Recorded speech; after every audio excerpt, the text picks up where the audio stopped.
Hey, what's up, guys? Welcome back to another video. This time around, we are here to review SteamWorld Heist 2, brought to you by SteamWorldGames. I am so excited to finally talk about this game. Not gonna lie, I've been playing this game for quite some time. Right after, around the time we got back from Summer Game Fest, I had the opportunity of checking this game out, and I've put in about 117 hours into this game.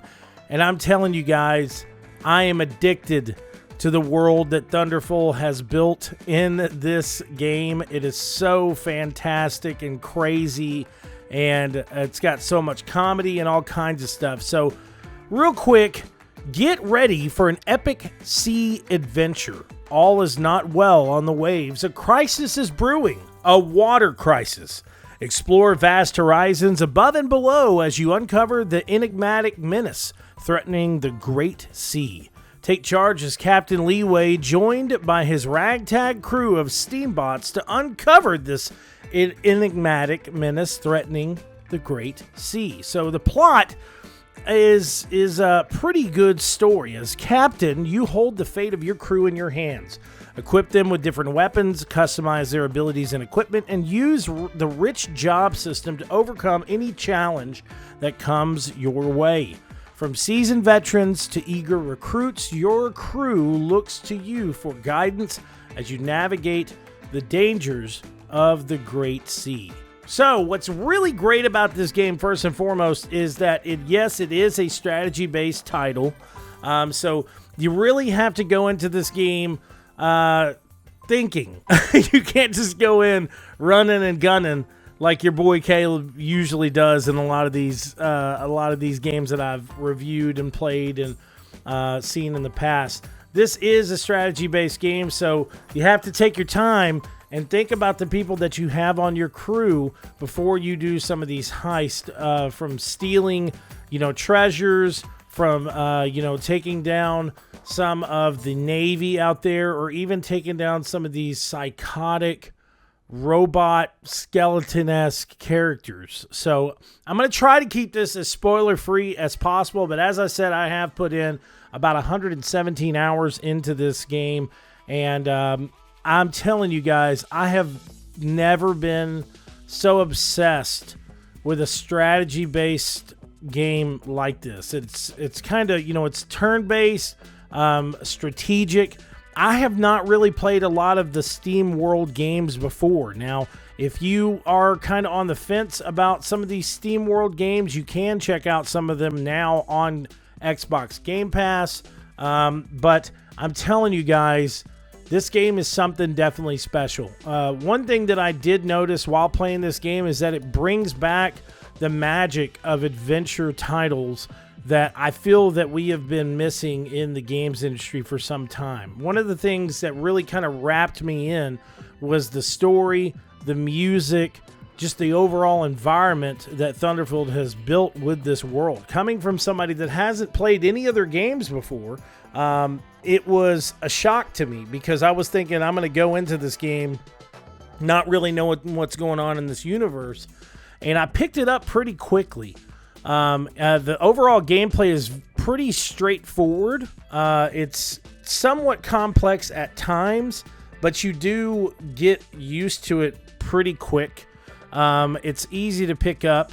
Now, I will tell you one thing that I did notice as I was playing with a controller. Before I played the game on my PC, I did play it with a controller, and it felt really great. But something that I came to realize is it just felt, I don't know, for me it felt better using it with a mouse and keyboard.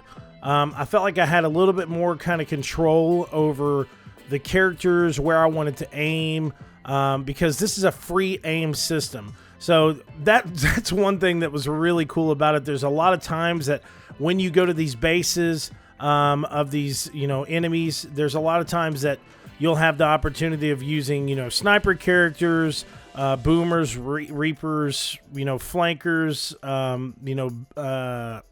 brawlers, and depending on what you're trying to do with these characters, you want to aim a certain way to get a certain result with your shot. So as I was using Daisy, who is a sniper, there's a lot of times with her shots, if you aim them properly, you can take out more than just one character at a time. Or using a boomer character that has rocket launchers, or like one of the characters that I had a cannon that was attached to his arm.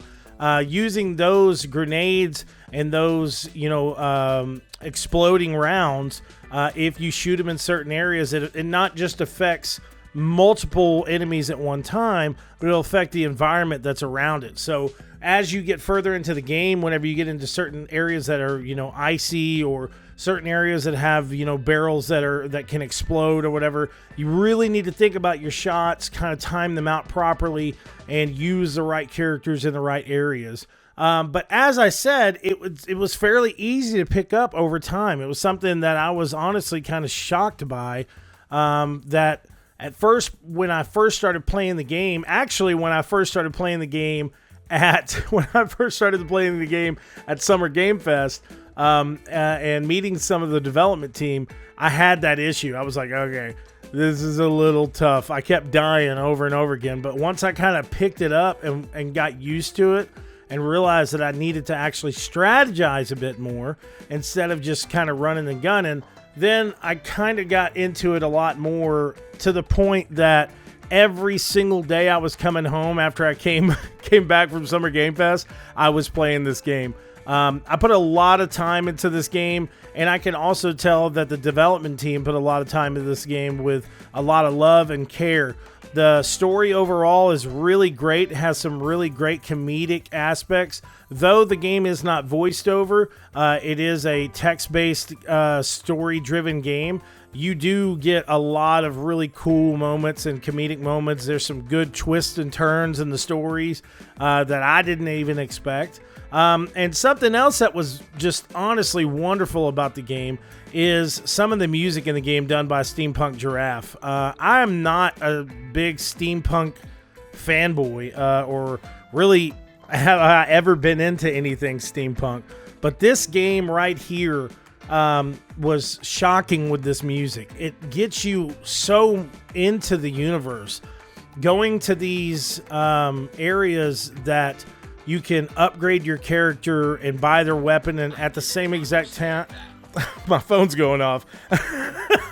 And at the same exact time, having some of these moments to where there's a robotic steampunk band playing this sea shanty type music.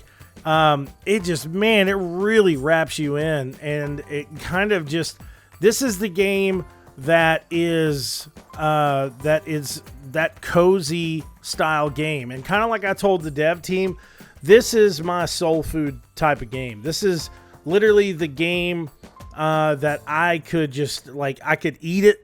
You know, it's crazy to say it like that, but like, I can, just like good soul food, you eat it, it gets to the bottom of your belly, and you just get so comfortable. This is my soul food game. And when I say comfort food, I'm talking about literally you're going to find yourself sitting there and just complete comfort playing this game for hours upon end.